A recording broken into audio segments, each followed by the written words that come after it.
Hello everyone, स्वागत है आपका टारगेट पिन पॉइंट प्लेटफॉर्म पे।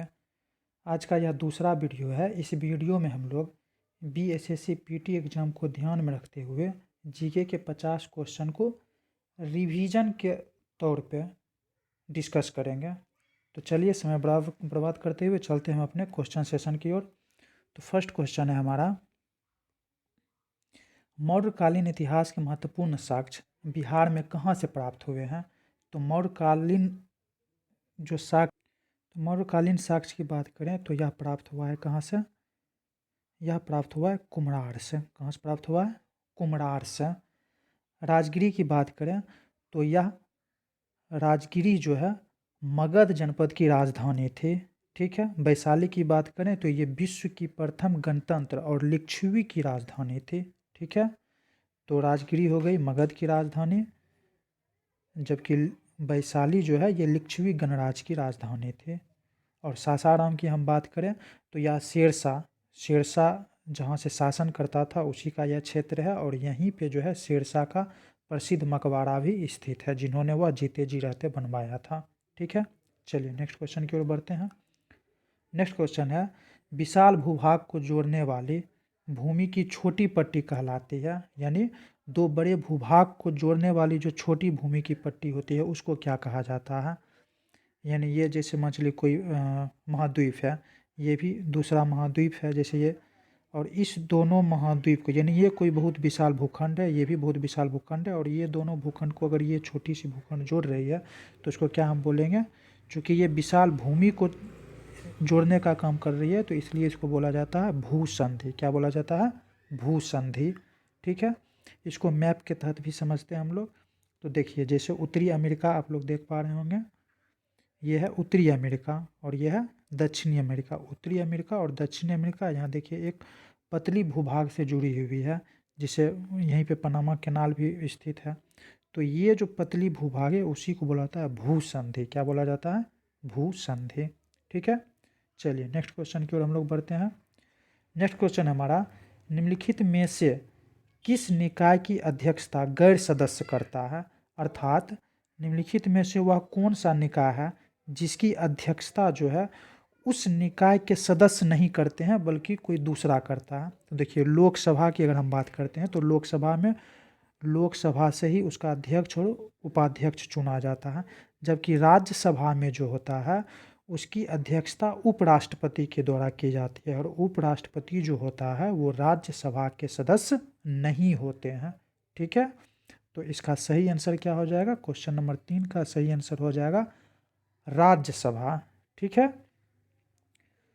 इसके अलावे अगर हम बात करें, जबकि विधानसभा, इसमें भी जैसे लोकसभा से चुने जाते हैं अध्यक्ष के रूप में, वैसे ही विधानसभा से ही अध्यक्ष चुन लिया जाता है। विधान परिषद में भी सभापति को उस परिषद के सदस्यों में से ही चुन लिया जाता है।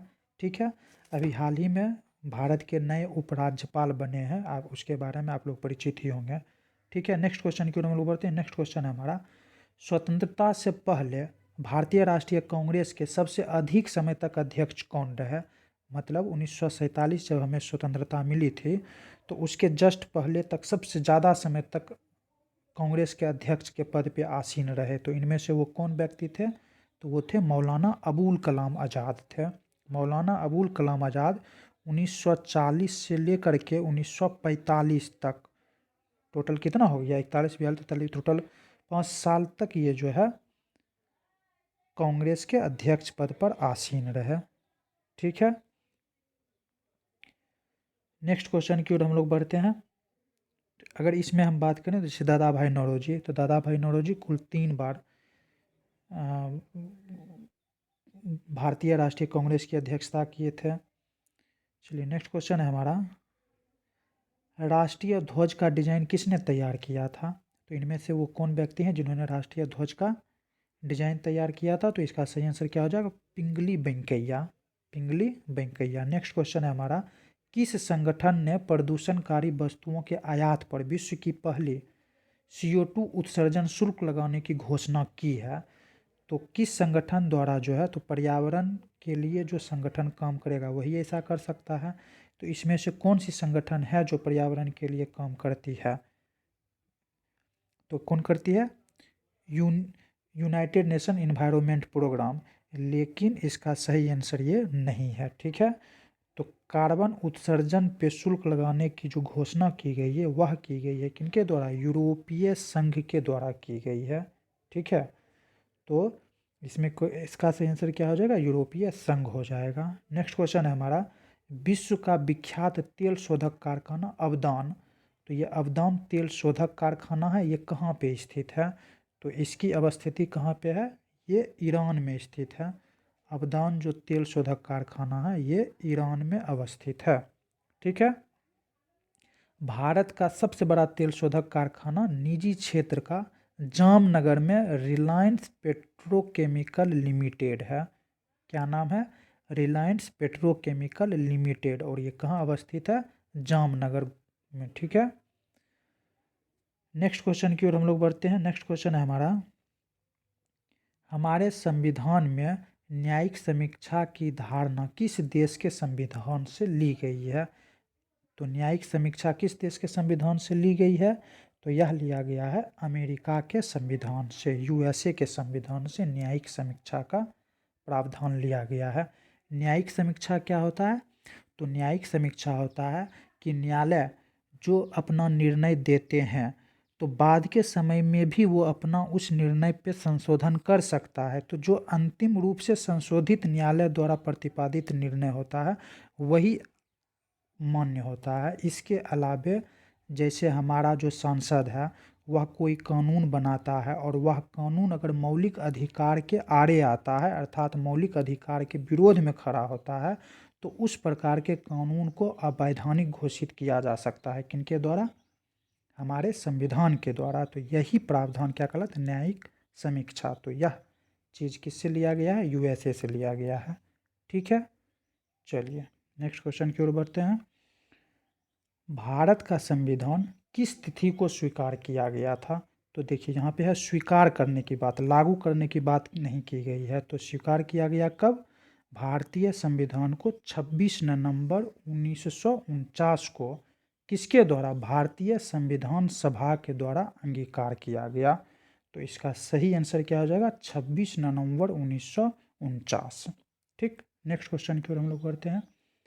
भारत में प्रधानमंत्री तब तक अपने पद पर रहता है जब तक उसे प्राप्त है। तो प्रधानमंत्री कब तक अपने पद पर रह सकता है? जब तक उसको प्राप्त हो। तो देखिए प्रधानमंत्री कौन बनते हैं?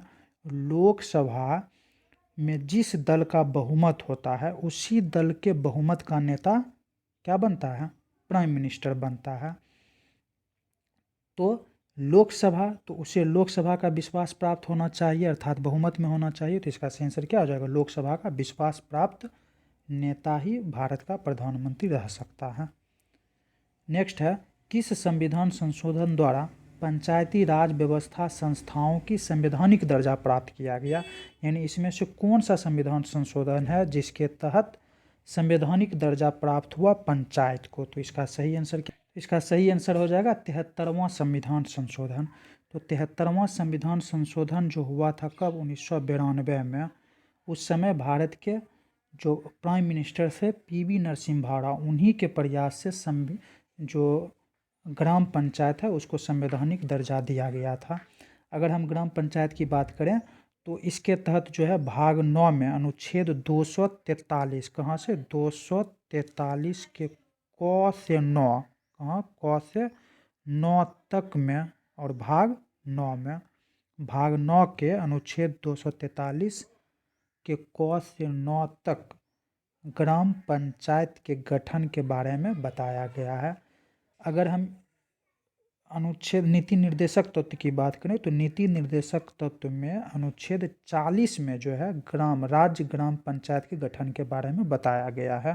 ठीक है, तो इस क्वेश्चन का सही आंसर क्या हो जाएगा? 73वां संविधान संशोधन जिसके तहत संवैधानिक दर्जा दिया गया। नेक्स्ट क्वेश्चन है हमारा, निम्नलिखित में से कौन सी रचना महात्मा गांधी के साथ संबंधित नहीं है? तो कौन सी रचना जो है महात्मा गांधी की नहीं है, इसका सीधा सा मतलब ये हुआ। तो माई एक्सपेरिमेंट विद ट्रूथ ये तो है ही, हरिजन ये भी है, द होली फैमिली और हिंद स्वराज, तो इसमें से कौन सी नहीं है?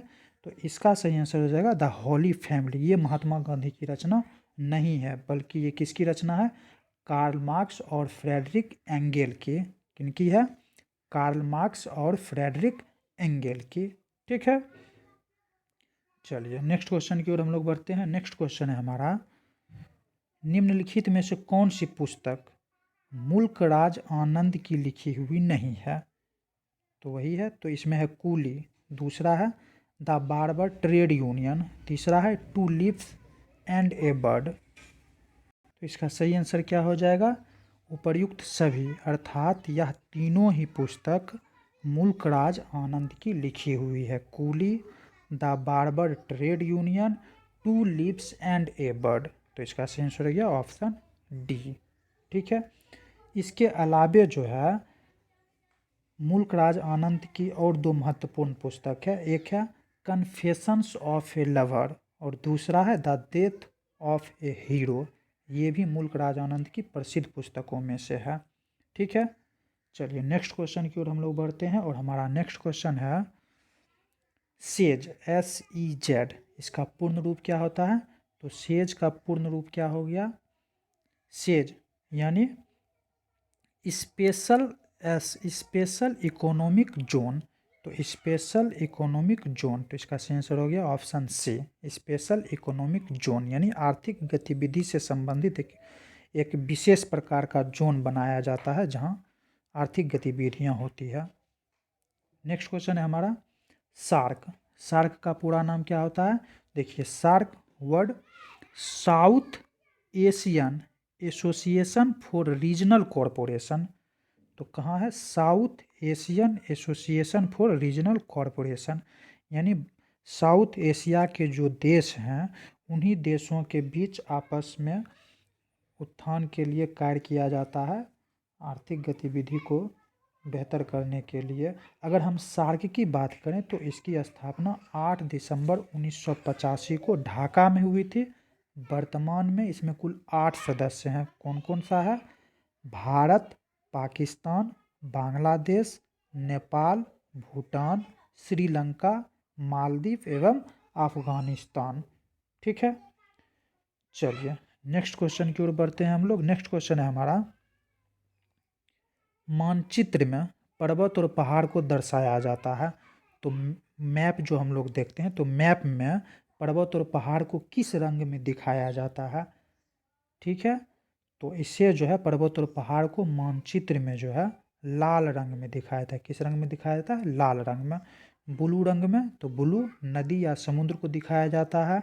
जबकि पीला रंग में किस चीज़ को दिखाया जाता है? ऊंचा जो स्थान होता है, जैसे प्लेट्यू का जो क्षेत्र, पठारिया जो क्षेत्र होता है, उसको जो है पीले रंगों में दिखाया जाता है। ठीक है, और काला रंग का तो यूज मानचित्र में पर्वत और पहाड़, अच्छा पर्वत और पहाड़ है ना, ओहो, इसका तो सही आंसर यही हो जाएगा, काला रंग ही हो जाएगा। पर्वत और पहाड़ को जो है काला रंग में ही दिखाया जाता है, तो इसका सही आंसर हो जाएगा सी। ठीक है, लाल रंग में जो है, कन्फ्यूजन है भाई, अरे यार नहीं नहीं, ठीक है, इसका लाल रंग ही ठीक है। काला रंग तो टैक्स लिखने के लिए उस पर यूज किया जाता है। ठीक है, तो इस क्वेश्चन का सही आंसर हो जाएगा हमारा कौन सा?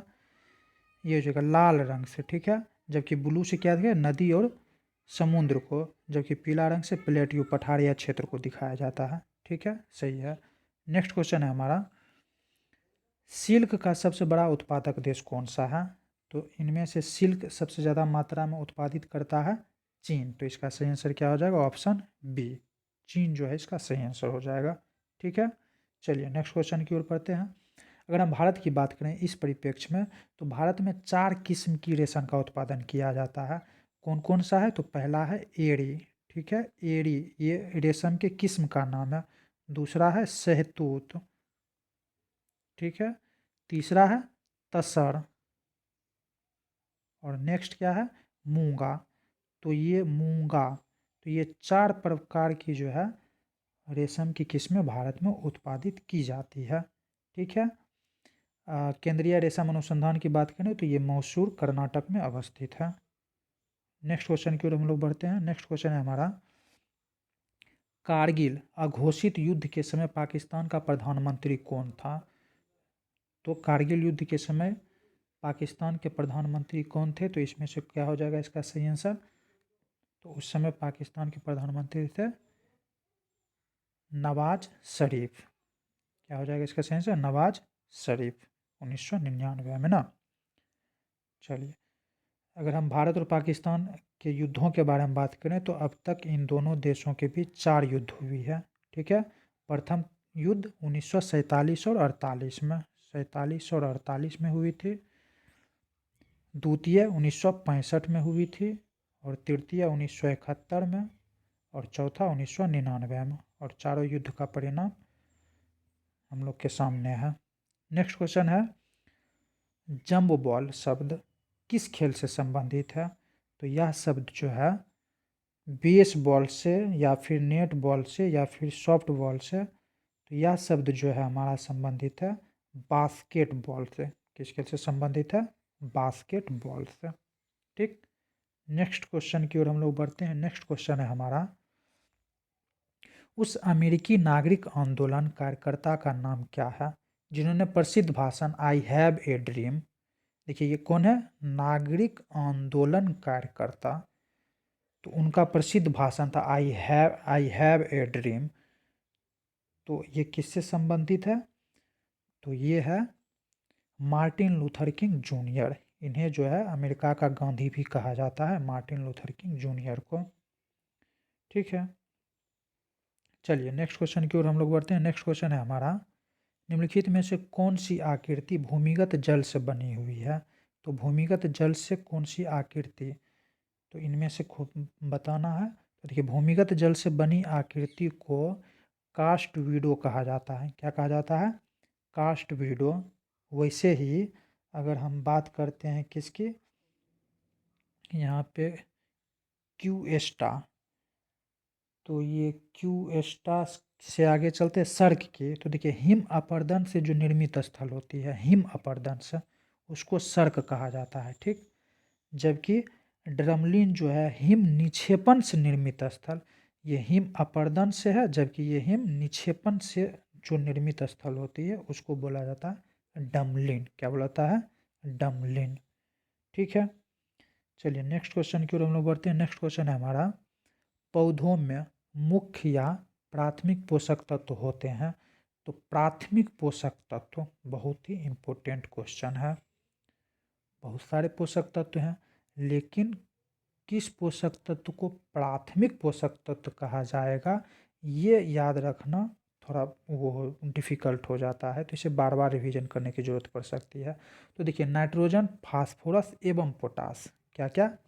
नाइट्रोजन, फास्फोरस एवं पोटास, इसे जो है प्राथमिक पोषक तत्व कहा जाता है।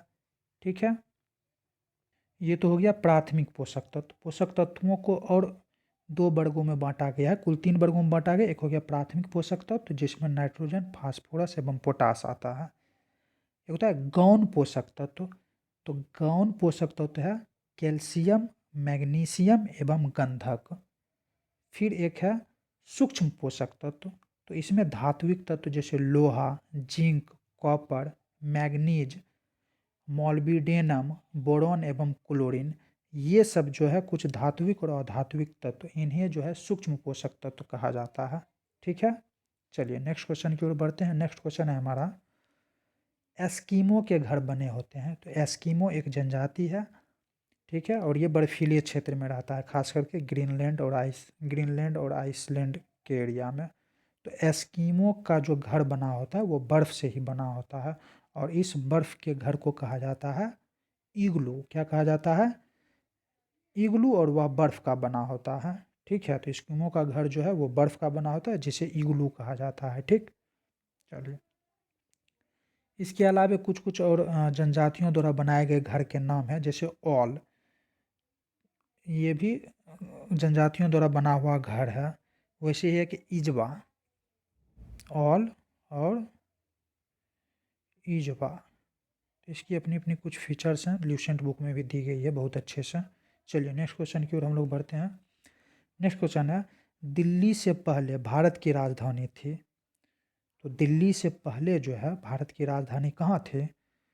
तो दिल्ली बनाया गया 1911 में, घोषणा की गई थी, और 1912 से वो दिल्ली भारत की राजधानी बन गई। तो उसके पहले दिल्ली की राजधानी कहाँ थी? कोलकाता। कोलकाता थी दिल्ली की राजधानी।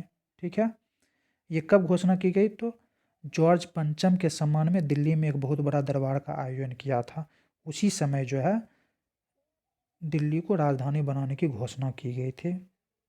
ठीक है, और उसी समय जो है बिहार को भी एक राज्य के रूप में निर्मित करने की घोषणा की गई थी। और ये सब घोषणा किया गया था किस केंद्र में? जो बंगाल विभाजन किया गया था 1905 में, तो बंगाल विभाजन को क्या कर दिया गया? निरस्त कर दिया गया, और उसके स्थान पे बिहार को बंगाल से विभाजित करने का वो प्रस्ताव लागू कर दिया गया, मतलब वो घोषणा कर दिया गया। चलिए नेक्स्ट क्वेश्चन की ओर हम लोग बढ़ते हैं।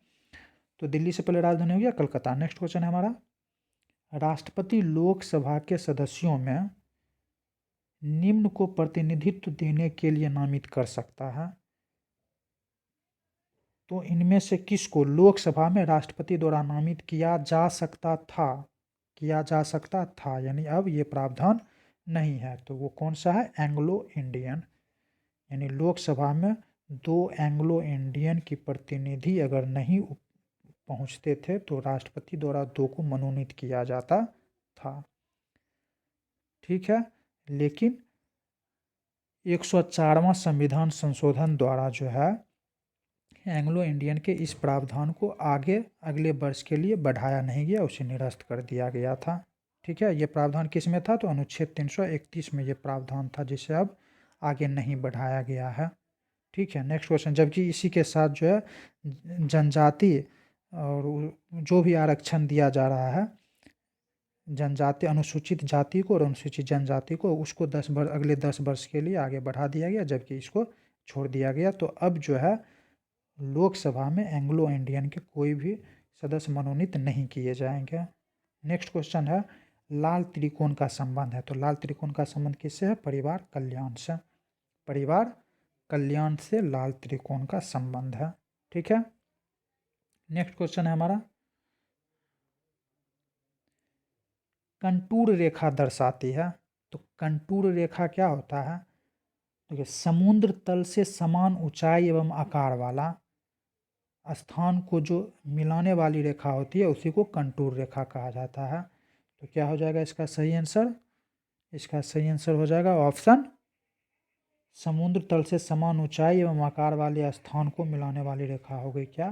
कंटूर रेखा। तो ऑप्शन ए इसका सही आंसर हो गया। ठीक है, जबकि बर्फ गिरने के समान क्षेत्र को दर्शाने वाली रेखा को क्या कहा जाता है? आइसोनिफ।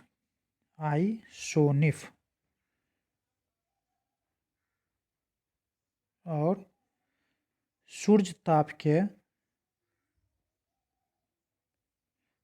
की समान अवधि वाले स्थानों को मिलाने वाली रेखा को कहा जाता है? तो इसको कहा जाता है आइसोहेल। क्या कहा जाता है? आइसोहेल। चलिए नेक्स्ट क्वेश्चन की ओर हम लोग बढ़ते हैं, और नेक्स्ट क्वेश्चन है हमारा क्वेश्चन नंबर, कर्क रेखा भारत के कितने राज्य से होकर गुजरती है? तो बहुत ही आसान क्वेश्चन, कर्क रेखा भारत के कुल 8 राज्यों से होकर गुजरती है। ठीक है, ये कौन कौन से राज्य हैं? गुजरात, राजस्थान, मध्य प्रदेश, छत्तीसगढ़, झारखंड, पश्चिम बंगाल, त्रिपुरा एवं मिजोरम। ये कुल 8 राज्य हैं जिससे होके कर्क रेखा गुजरती है। ठीक है, चलिए अगर हम पृथ्वी के चुंबकीय विषुवत रेखा की बात करें तो पृथ्वी की चुंबकीय विषुवत रेखा दक्षिण भारत में त्रिवेंद्रम से होकर गुजरती है। किससे होकर गुजरती है? त्रिवेंद्रम से होकर गुजरती है। कर्क रेखा को कितना डिग्री से सूचित किया था? 23.5 डिग्री। क्या? तो इसमें डायरेक्शन देना जरूरी होता है। 23.5 डिग्री नॉर्थ, क्योंकि ऊपर वाले को कहा जाता है, अगर 23.5 डिग्री साउथ कर देंगे तो फिर उसका नाम क्या चेंज हो जाएगा? मकर रेखा। तो 23.5 डिग्री नॉर्थ को कर्क रेखा कहा जाता है, और ये भारत के कुल 8 राज्यों से होकर गुजरती है। नेक्स्ट क्वेश्चन है हमारा, लाइफ पुस्तक के रचयिता कौन है? तो यहाँ पे क्या है? लाइफ पुस्तक। तो यहाँ कुछ मिसिंग हो गया, यहाँ होना चाहिए एक लाइफ। क्या होना चाहिए? एक लाइफ। तो एक लाइफ पुस्तक की रचना किनके द्वारा की गई है? तो यह रचना जो है तस्लीमा नसरीन की है। किसकी? तस्लीमा नसरीन। ठीक है, चलिए नेक्स्ट क्वेश्चन की ओर बढ़ते हैं। तो इसके अलावे अगर हम तस्लीमा नसरीन के अन्य रचनाओं की बात करें तो वह है लज्जा, फ्रेंच लवर और बेशरम। तो ये भी तस्लीमा नसरीन की रचना है।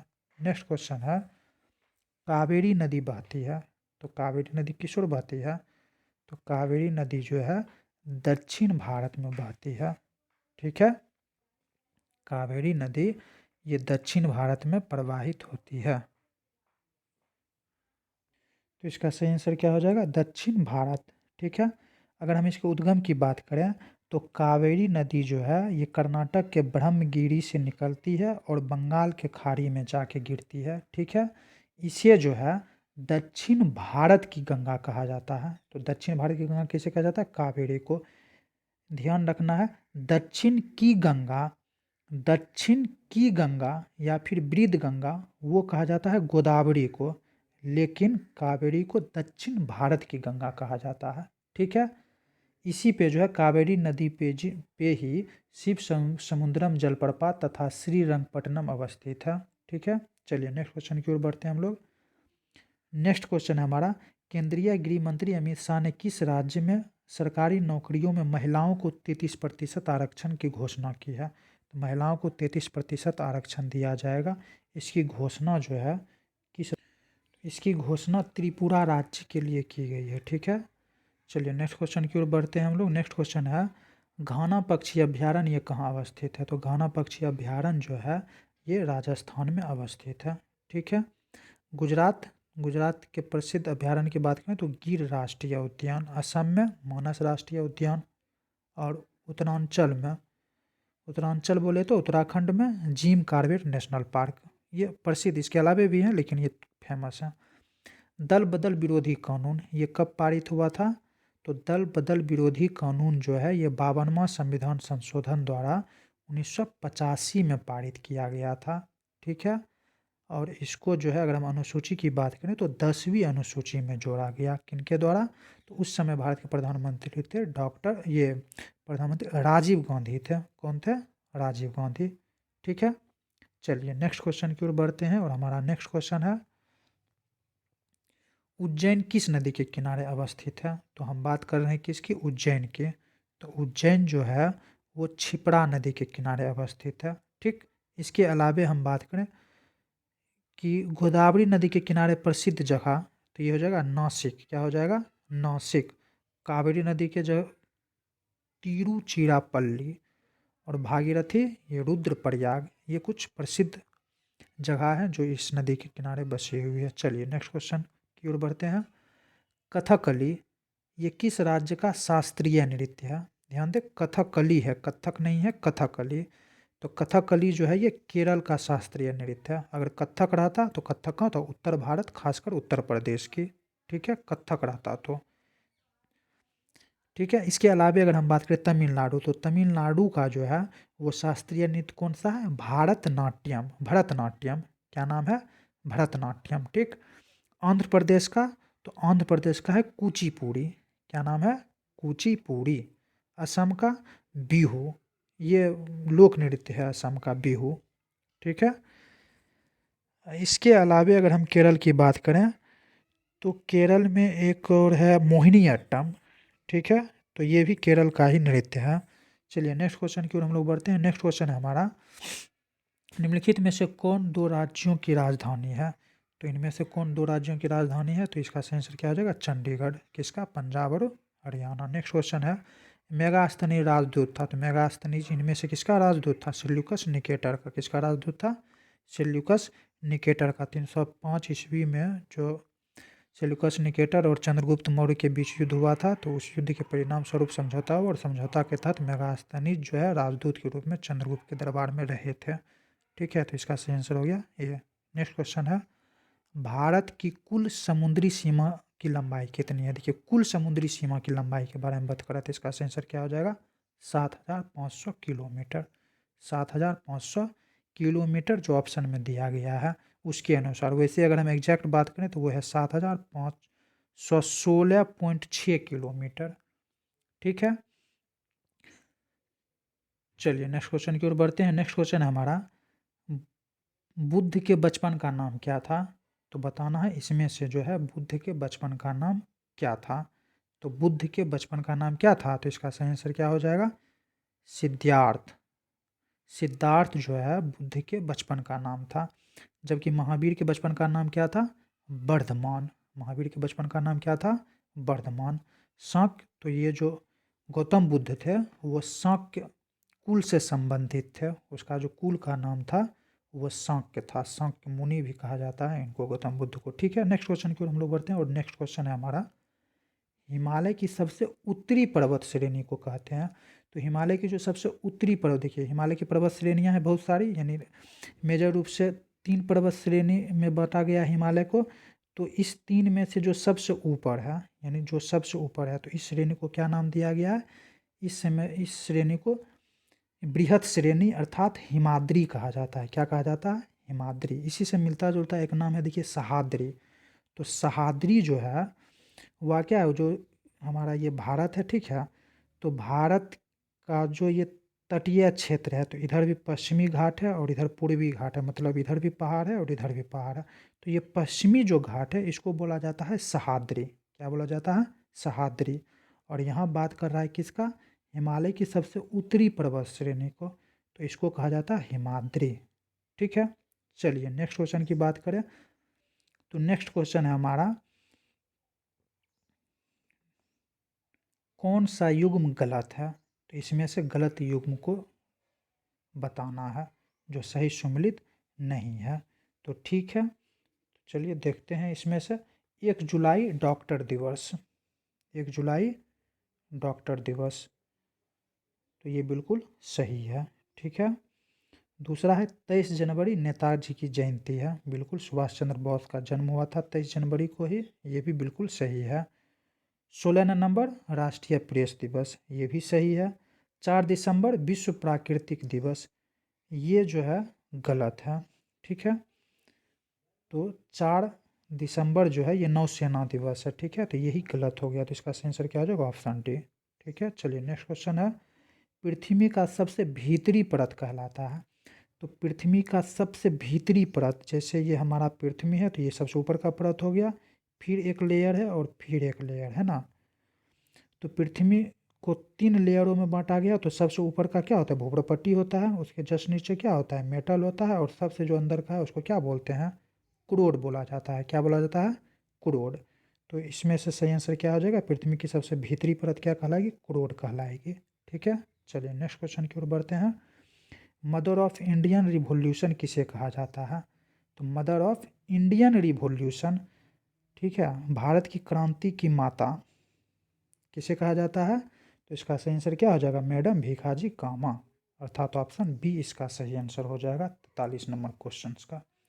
चलिए नेक्स्ट क्वेश्चन की ओर हम लोग बढ़ते हैं और हमारा नेक्स्ट क्वेश्चन है, भारत में भ्रंश घाटी का उदाहरण कौन सा है? तो भ्रंश घाटी जो कि पहाड़ों को काटते हुए आगे बढ़ती है। तो देखिए जैसे ये भारत का पठारीय क्षेत्र है, ठीक है, तो इस भारत के पठारीय क्षेत्र से भारत की बहुत सारी नदियाँ या तो इस ओर बहती है या फिर इस ओर बहती है। अर्थात ईश्वर कहने का क्या मतलब है कि ईश्वर है हमारा ईस्ट और ईश्वर है हमारा वेस्ट। तो जो नदियाँ ईस्ट की ओर बहती है वह बंगाल की खाड़ी में गिरती है, और बंगाल की खाड़ी में गिरने से पहले जो है वो डेल्टा बनाती है। ठीक, डेल्टा क्या होता है? तो डेल्टा दलदली क्षेत्र होता है, यानी जस्ट समुद्र के किनारे जो है नदियाँ बहुत सारी शाखाओं में बढ़ जाती है, यानी तो वहाँ पे एक लगभग दलदली टाइप का क्षेत्र बना देती है, तो उसको डेल्टा बोला जाता है। जबकि जो इस ओर नदियाँ बहती है वह नदियाँ पहाड़ों को काटते हुए डायरेक्ट समुद्र में गिर जाती है।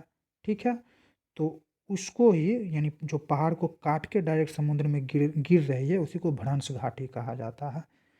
तो इसको याद रखने का तरीका क्या हो सकता है? या तो हम ये याद रख लें कि इस ओर यानी वेस्ट की ओर कौन सी नदी बहती है, तो याद करना थोड़ा क्या हो जाएगा? आसान हो जाएगा। तो इसमें क्या बोला, भारत में भ्रंश घाटी का उदाहरण कौन सा नहीं है? तो देखिए अगर हम तापी और नर्मदा की बात करें तो ये दोनों वेस्ट की ओर बहती है, जबकि गंडक देखें तो गंडक जो है वो बंदरपुर से निकल के गंगा नदी में मिल जाती है ना, तो वो समुद्र की ओर ना तो ईस्ट पहुंच रही है ना ही वेस्ट पहुंच रही है। तो इसमें से भ्रंश घाटी का उदाहरण कौन नहीं होगा? गंडक घाटी। तो इसका सही आंसर क्या हो जाएगा? Option A. ठीक है, चलिए नेक्स्ट क्वेश्चन है हमारा, साइलॉक नामक पात्र, ठीक है, तो ये पात्र का नाम है जो विलियम शेक्सपियर की किस रचना का पात्र है? तो विलियम शेक्सपियर की जो रचना है उनमें से किस रचना का ये नायक रहा है? शाइलॉक। क्या नाम है? शाइलॉक। तो इसका सही आंसर क्या हो जाएगा? Merchant of Venice. तो मर्चेंट ऑफ वेनिस जो है उसका पात्र कौन था? शाइलॉक। तो ऑप्शन सी इसका सही आंसर हो गया, मर्चेंट ऑफ वेनिस। ठीक है, चलिए नेक्स्ट क्वेश्चन की ओर बढ़ते हैं। नेक्स्ट क्वेश्चन हमारा, इसरो द्वारा चंद्रयान 3 को कब प्रक्षेपित करने का लक्ष्य रखा गया है? तो इसका सही आंसर क्या हो जाएगा? ऑप्शन, तो देखिए चंद्रयान 3 को प्रक्षेपित करने का जो प्रारंभिक लक्ष्य 2022 रखा गया था, लेकिन वो पूरा नहीं हो सका।